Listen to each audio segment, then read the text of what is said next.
Hi, I'm Chris McBrien, a Gen Xer, and the pop culture from my generation is awesome. And I'm Yancey Eaton, a millennial, and the pop culture from my generation is dope. Episode 12, Game Shows.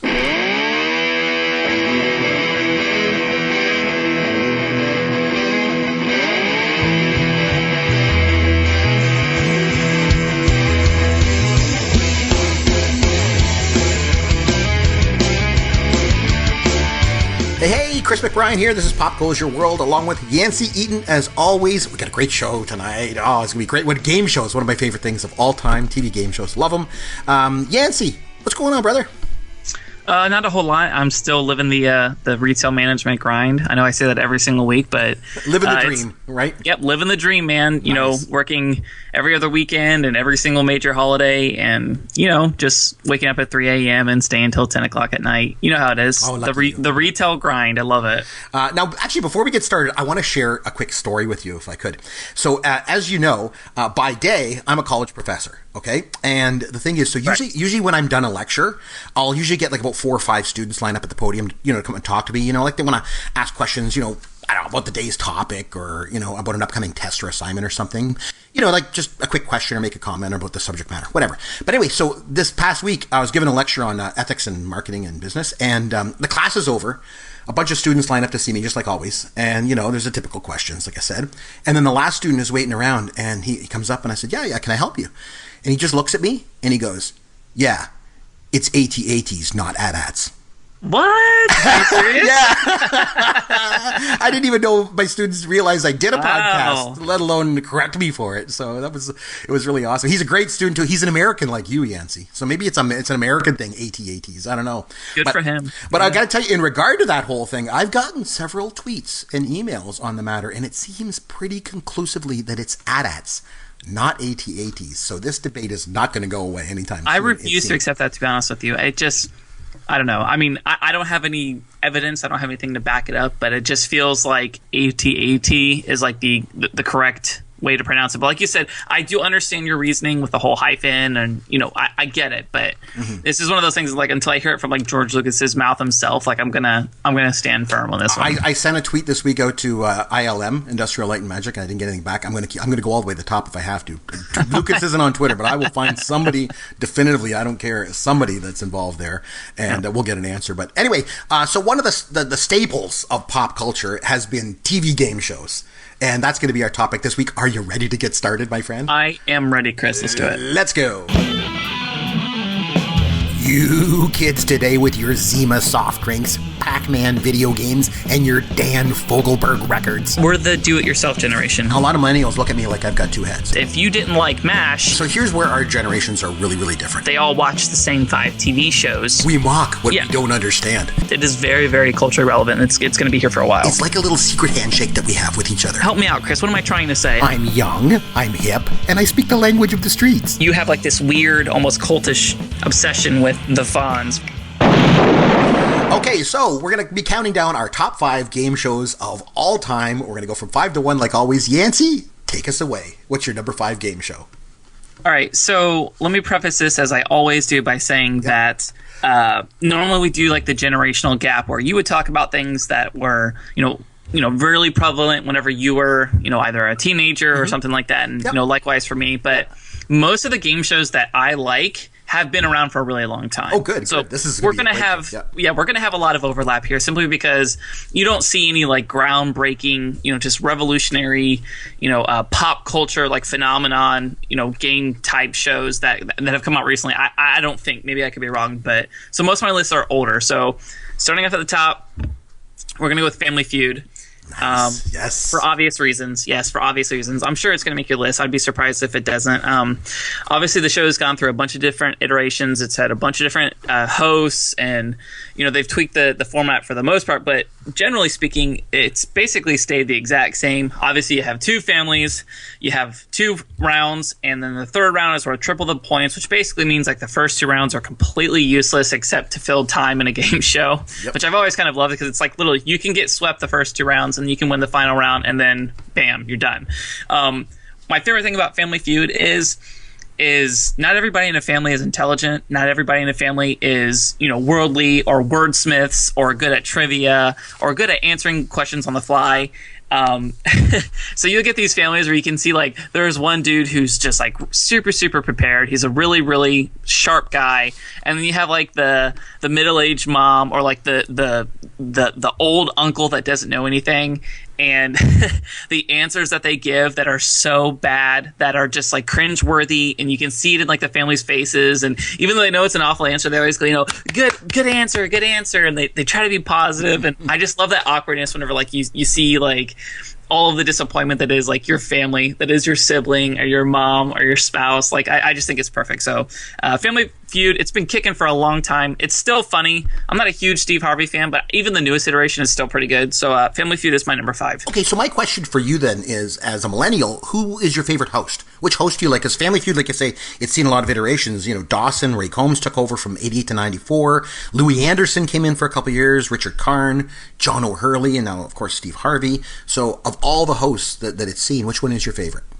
Like I said, I'm not a huge Steve Harvey fan. I've never been a huge Steve Harvey fan. No, me neither. I was never a big Louis Anderson fan either, but if you just go by like the times that I was mostly watching it, it was always Louis Anderson.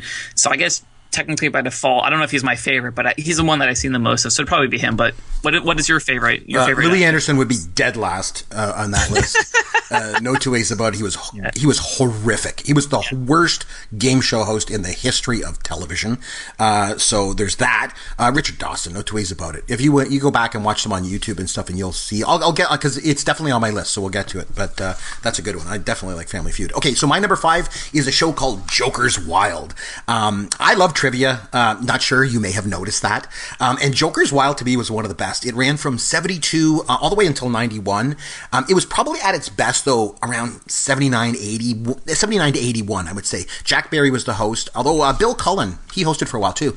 But what you did is you pull this handle, and then 3 sort of slot machine wheels would spin, and you'd get categories for trivia questions. And there were jokers too. So if you got jokers, it added to the value of the question. So it'd be like Joker, American history. Oh, okay, so you get American history for like 150. And then you answer trivia questions, and then you go to the final round where you spun the wheel, and then you got money values, like $25, $50, $100. And then if you spun it and you got a devil, you went bankrupt and you had to start over. So the set was like red and gray. It looked like it was decorated with like sparkly paint. Like a drum set, like from the 70s, how it's got that sparkly kind of paint. It looked like that. I do. Yeah, but I tell you, if you love trivia shows and you like games of chance, this show, Joker's Wild, had the best of both worlds. So I loved watching it, and I loved playing along when I was a kid. So it's my number 5. What's your number 4? What was it called? Joker's Wild? Joker's Wild. I'm not going to lie, I've honestly never even heard of that in my entire life. Well, there you go. It's a good one. I love that one. Okay, interesting. Yeah. YouTube it, right? Yeah, definitely. Yeah, you'll find it. There's full episodes on YouTube. I watch them all the time. Okay, cool. What's your number 4? All right, number 4 for me. This is one of my most watched game shows in my lifetime. It's not necessarily like my favorite. I never get excited that it's on, but I just happen to watch it because it always goes on before my number 1 game show, which I'll save for later, obviously. And it's Wheel of Fortune.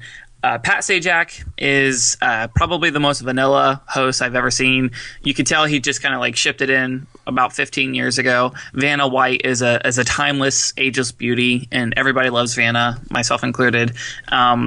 I like words. I'm a wordsmith. I like puzzles. Naturally, it has puzzles, and it has a huge wheel with all kinds of dollars and stuff on it.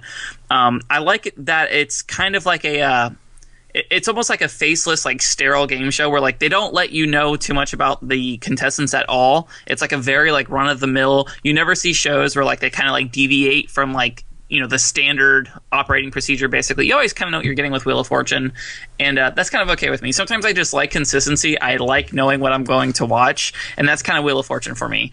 I mean, sometimes it's really cool when like somebody wins a car. Sometimes it's really funny whenever you see people like really freak out whenever they get bankrupt and they had all this money banked up and stuff.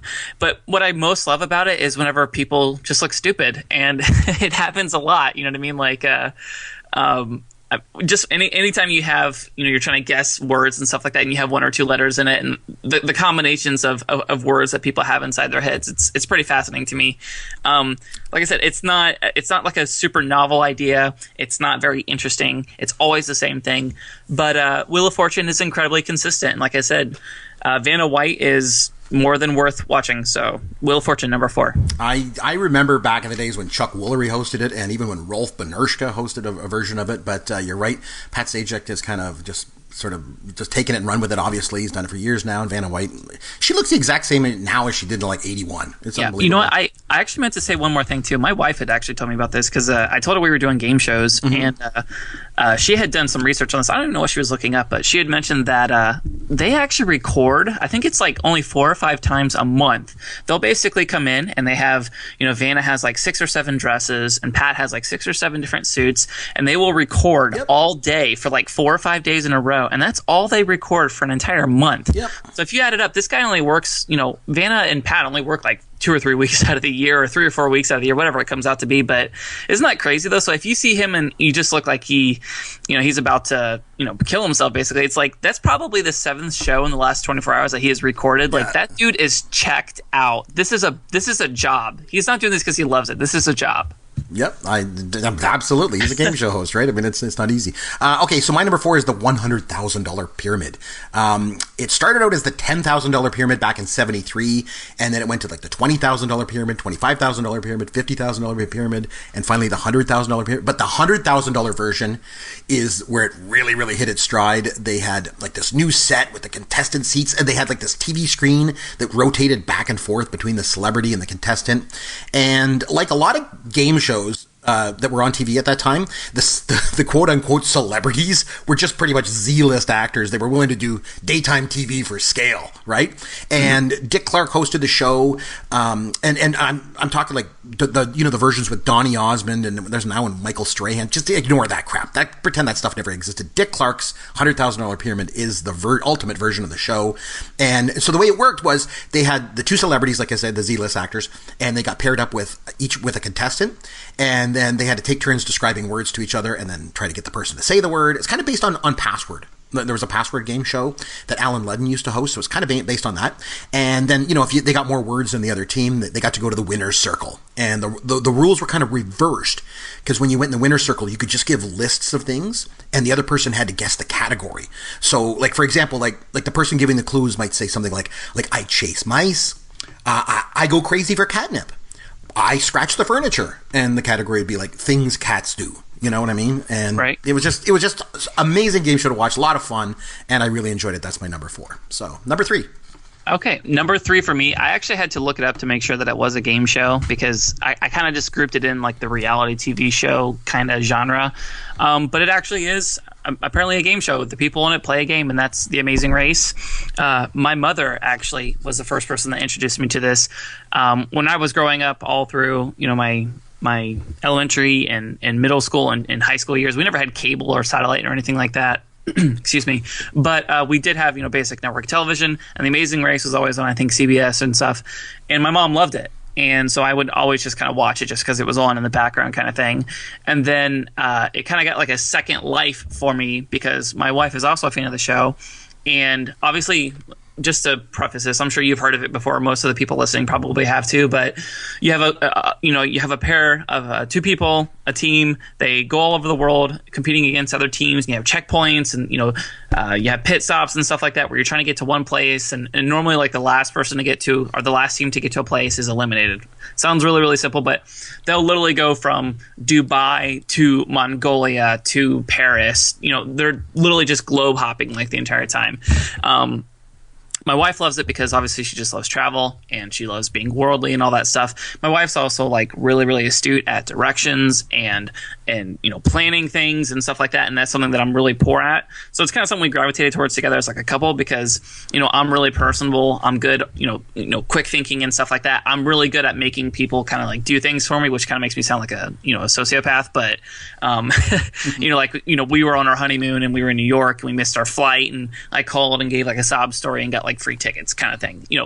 so it's just one of those things. Like, it's the most practical game show I think that has ever existed, where like real people are interacting with real people. There's nothing scripted about it. It's real life. You're traveling all over the world and real destinations. You're seeing real people, and then real skills that you have actually translates to this game. There's no voting. There's no, it's not a game of chance. There's not a luck factor based into it. It's just like, if you're really good at, like I said, dealing with people and traveling and planning and logistics and stuff like that, you'll exceed.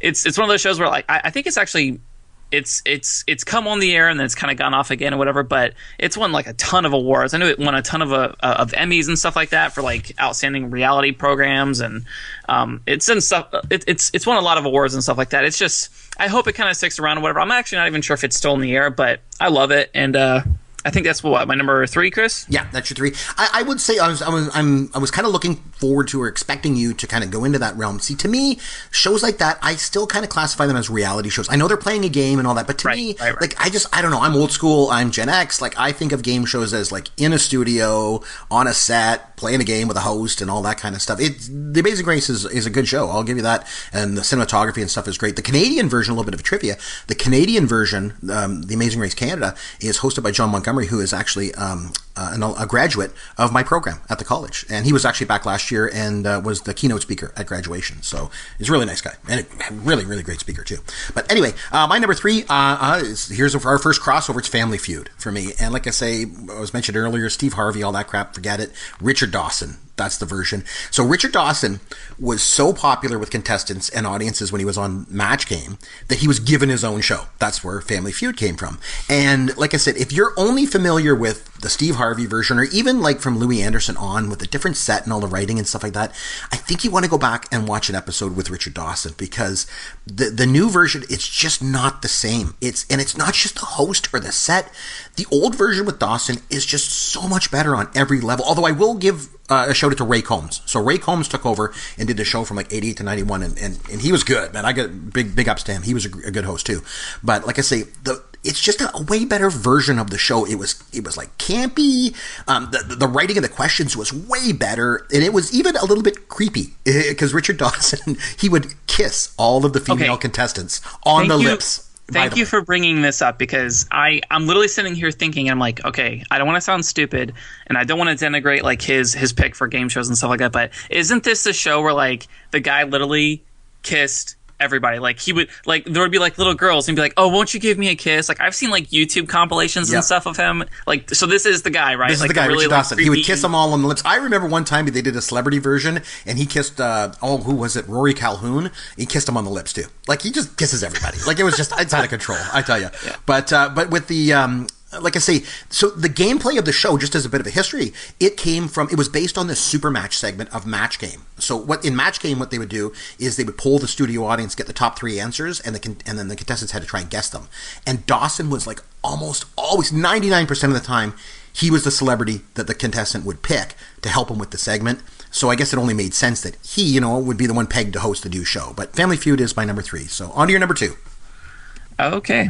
Man, that's so uncomfortable. Like I said, I've seen those YouTube videos and stuff, and it's like, oh man. Yeah. At one point you would hear like audience members saying like, you dirty old man. Yeah. Okay. Anyways, my number 2 is The Price is Right. And I feel like everybody went through like this period in their life where they were watching The Price is Right like seemingly all the time. There was a period of about a year where I was living away from home, and I was working overnight in logistics, working the truck and stuff like that. And I would come home and I couldn't sleep. I had, clinical insomnia and stuff like that. Sometimes I go days without sleeping, but whenever I would get off at 10 or 11 o'clock in the morning, I would come home and Jeopardy would be on. And it's one of those things where, like, you don't plan to watch The Price is Right. It's just seemingly always on. Like, you could turn on, like, TV Land or something, and, like, The Price is Right is just on. And I love it, to be honest with you. And it's weird because to pull for complete strangers, because, like, obviously everybody wants to win a car, and you want everybody to win a car. And I just love, like, with, like, the showdown at the very end of the show where you could pass or you could keep the prize for yourself. And, like, sometimes, like, people would pass something assuming that, oh, obviously it's going to be better than this. And, like, they end up winning just, like, a ping pong table or something. Right. Or the patented, I'm going to bet $1 more than the last guy, which is just like the snakest of snake moves. But obviously, there's a ton of strategy involved with it. Just so many games that are just iconic, like Plingo, or I'm trying to think of some of the other ones, like the Yodeling Man. Like the closer you get, like the Yodeling Man is climbing up the mountain if he goes over the top or whatever. I had a whole list of these written down somewhere, and I lost my notes for the show. There's a hole in one or two, all those things. Exactly. Yeah, Everybody has seen The Price is Right, which is so great. And obviously Bob Barker is iconic, and on our last podcast that we did together, Chris, at one point I think I even mentioned like spay and neuter your pets as like a joke. Yep. Everybody knows that, obviously. It's like this like weird kind of like iconic thing that he's always said for, however many years and stuff.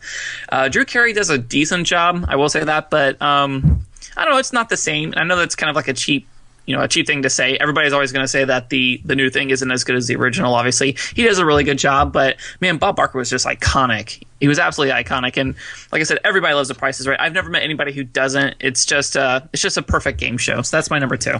Very gratifying to hear a millennial say that Bob Barker was the ultimate or sort of the definitive game show host. That's really cool, because I wasn't sure if you would kind of go, oh yeah, Drew Carey I really like, but no, Bob Barker was the guy. No two ways about it. Okay, so my number 2 is Tattletales, and I absolutely love this show. There's all kinds of episodes available on YouTube, so you can get out there, you can watch them. I watch them on YouTube all the time. The show ran from 74 to 77, and then it came back for another run from 82 to 84. It was hosted by Bert Convy. It was the epitome of 70s and 80s game shows. It had like this green set, and of course, like a lot of other shows from the 70s, the celebrities were not big stars. It's kind of like Dancing with the Stars. They're not really stars. So in this show, they had 3 couples on. And so it was like sort of the star of whoever the celebrity was, and then either their husband or their wife. And they would start out with, let's just say, like they started with all the husbands. So all the husbands are out front, and the wives are all backstage wearing these big, big headphones, and they were in like a TV screen in front of them. And then Bert Convy was the host, and he would ask them a personal question. And then the wives would disappear from the monitors, and they'd turn on like music or something in the headphones so they couldn't hear. And the husbands would answer the question, and then they would bring the wives back on one at a time to see if they could match the answer that their husband said. So to give you an example, like Bert might say something like, okay, you and your husband are at a very expensive restaurant. When the waiter brings the bill, you notice he forgets to charge you for the very expensive bottle of wine. Would your husband speak up and say something, or just let it go? And then the wives go away, and the husband would answer the question, like, oh no, I'm cheap, I wouldn't say anything. And they bring the wife back, and then the wife would say, oh, my husband's cheap, he wouldn't say anything. Ding, ding, ding, ding, they'd win, right? Mm-hmm. And so that's how they do it. It was like it was so funny. It was called, they called it the game of celebrity gossip. And the other thing was, if they got it right, they would win money for their section of the audience. So there was 3 sections of the audience, and there was blue, red, and the yellow section. They called it the banana section. And so it was like cheesy. It was fantastic. I tell you, if you get a chance, go to YouTube, watch an episode. You might think I'm crazy, but Tattletales is one of my all-time favorite game shows. I still watch old episodes of it all the time. So they actually got the audience involved in the game? Well, the audience would win money, right? So they would split the money amongst That's pretty themselves. Awesome. And they would actually, what they did was they would cut a check to everybody as they were leaving the studio, because it was too hard to like get everyone's mailing address and mail them. They would cut checks right there and give everyone a check as they left, because whatever their portion, it wasn't a lot. Like, I mean, it'd be like $400 split by like, 300 people or something like that. Everyone gets $1.50, you know what I mean? Like, so yeah. It was 70s and 80s game shows. It was all cheap. So, but it was a good show, man. I love watching that to this day. Okay, so on to your number 1. What have you got? All right, my number 1 should come as no surprise. Every single podcast that we do, we're on our 12th one now. We do trivia. You love trivia. I love trivia. And so it goes without saying that my favorite game show of all time is Jeopardy. Nice. It's something, my wife and I, we don't watch TV much at all, to be honest with you. I have MLB TV if I'm not watching a baseball game. I might be on Netflix occasionally on my iPad or something, but it's very rare for us to sit down in front of the TV and just look for something to watch. Like, I'm not like a TV watcher at all. That's not how I kind of like consume content at all. But Jeopardy is the one thing where we will plan to watch it almost every single night. 4 or 5 nights a week, we will watch Jeopardy at 7:30. And I don't really know exactly how much more to elaborate on Jeopardy, other than you've heard about the Jeopardy rule, where if you ever learn something new within a month, you'll see that on Jeopardy. It's like this weird kind of like the universe aligns to where Nice. anytime you ever put yourself out there and like learn something new or exciting or something that you never thought that you would kind of like see yourself diving into, it will show up on Jeopardy, and that's kind of like poured itself out, obviously. I remember whenever Ken Jennings was going on that like horrific run. I think he ended up winning like 70 games or 75 games in a row or something like that. Dude, that was like appointment viewing. And I remember there was a lot of controversy involved with it because the day that he actually lost on the show, everybody had like a lot of suspicions that he'd basically been bought out by the network or by the game show directly, because it was right during Sweeps Week, which, I'm sure is, all these game shows and TV shows and networks and stuff like that are kind of like doing like a blitz for ratings, because that's whenever, they're setting pricing and stuff like that for the next season shows and everything like that. So it was just it was almost too convenient that he was eliminated from the show in like a really weird fashion. Like he was just like completely disinterested in the show during Sweeps Week. So that's kind of an aside, but it's just a perfect game show. It's quick paced. It covers an array of every category you can possibly think of. I love the Final Jeopardy. I love how people they just use really bad game theory all the time. You know what I mean? Yep. Like even whenever they have like, they could have $200 and they could risk up to $2,000 and they'll risk $200. Or people can't add up the math at the end where they're like, hey, you know what? I am this far ahead. If I only risk this much money, I have zero chances of losing. And yet, several times this season, people blow it on Final Jeopardy, even though mathematically they couldn't lose if they just could do simple addition. You know what I mean? Yep. It's Alex Trebek. He's a little bit wittier than people give him credit for, and he's Canadian, by the way. He's also Canadian, which is a huge plus for some people. So you have that. Obviously, he's a great Canadian. It's great. It's one of those things where like anybody can have like a really good night watching Jeopardy. You know what I mean? Like I'm pretty well versed in like a lot of different topics and stuff. But more times than not, whenever I'm watching with my wife, she kind of like dusts the floor with me just because there's so many things that she's good at that I'm not.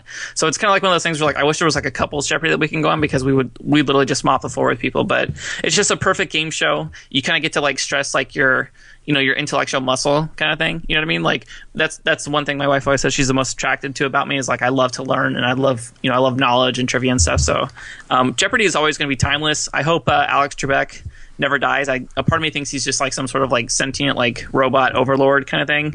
I mean, the guy's like 70 years old and he looks like he's like 50 something. I mean, he looks fantastic. He could be my dad, but I'm rambling at this point. But Jeopardy is easily number one for me for game shows. Oh yeah, Jeopardy. Do you remember? Here's a piece of trivia for you. Do you remember the question that Ken Jennings lost? Oh no! Oh yeah, I remember they asked him. It was they want to know like what company employees only worked 4 months of the year. And he said FedEx, but it was wrong. It was H&R Block. Really? Yeah, and that's what caused him to lose. I remember that. I remember watching that streak. It was good. That's definitely a good show.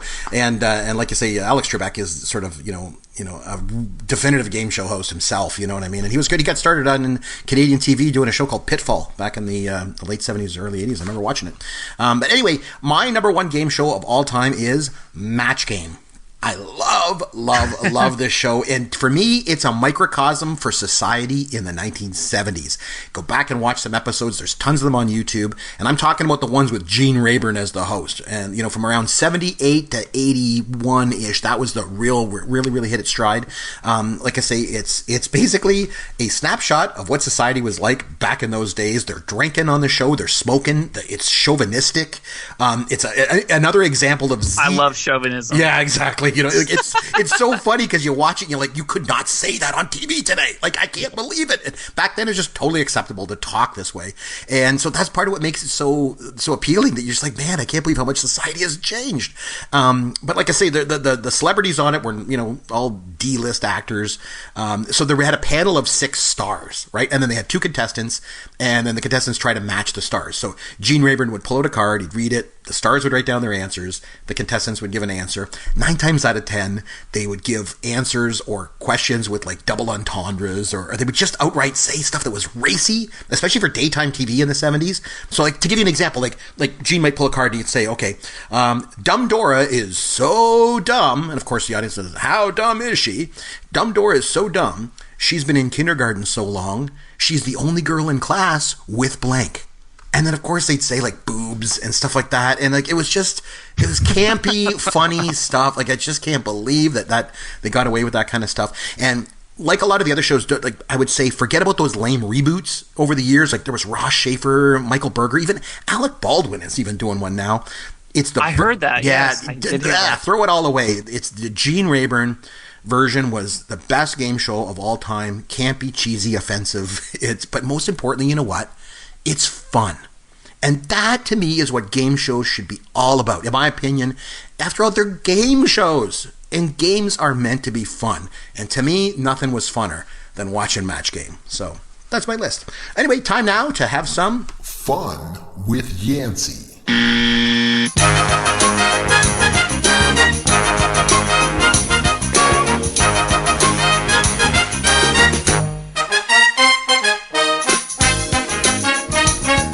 Okay, so in honor of one of my favorite game shows, the $100,000 Pyramid, what we're going to do is I thought you and I, Yancey, this week would play a round of the winner's circle together of the $100,000 Pyramid. What do you think?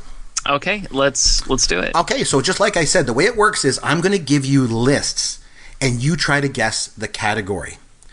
Are you ready? Go. The Blair Witch Project. Horror. What are horror films?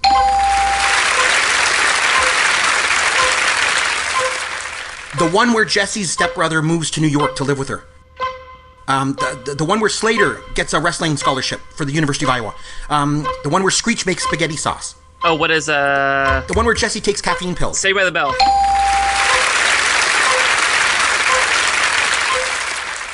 Ocean's 11. Clash of the Titans. Footloose. King Kong. Prom Night. About Last Night. The Amityville Horror. The Karate Kid. I have no idea. War of the Worlds. The Lone Ranger. Reboot. I ride around on my motorcycle and I hang out with Richie Cunningham. Hey. Fonzie. Toy Story 2. The Green Mile. Tom Hanks. The Mummy. Notting Hill. Deep Blue Sea. The Talented Mr. Ripley. The Matrix. The Blair Witch Project. 1999.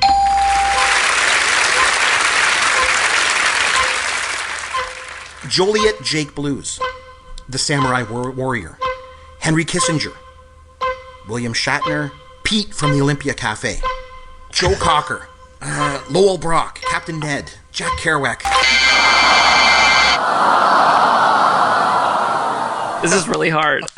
It's not easy to do, right? So there you go. But you pulled it off. So there you go. Now so we skipped one, so we didn't get it. So we got what? 51, 150. Yeah, we got 750 points. So that's not bad. 750 bucks. This is really hard. I'm like sweating. I'm like, oh my god. So the last one, things Fonzie might say. Congratulations, very very good. So anyway, that's all the time we got. We got to wrap up. We're up against the clock as always. So make sure that you reach out to us on Twitter at Yancey Eaton or at C McBrien or Chris or Yancey at popgoesyourworld.com. Thanks for listening to Pop Goes Your World, the pop culture podcast for the generations. Thank you for listening to the Pop Goes Your World podcast. Continue the conversation on Twitter at C McBrien or at Yancey Eaton. Please consider leaving a review for the podcast on iTunes or wherever you download and listen to the show.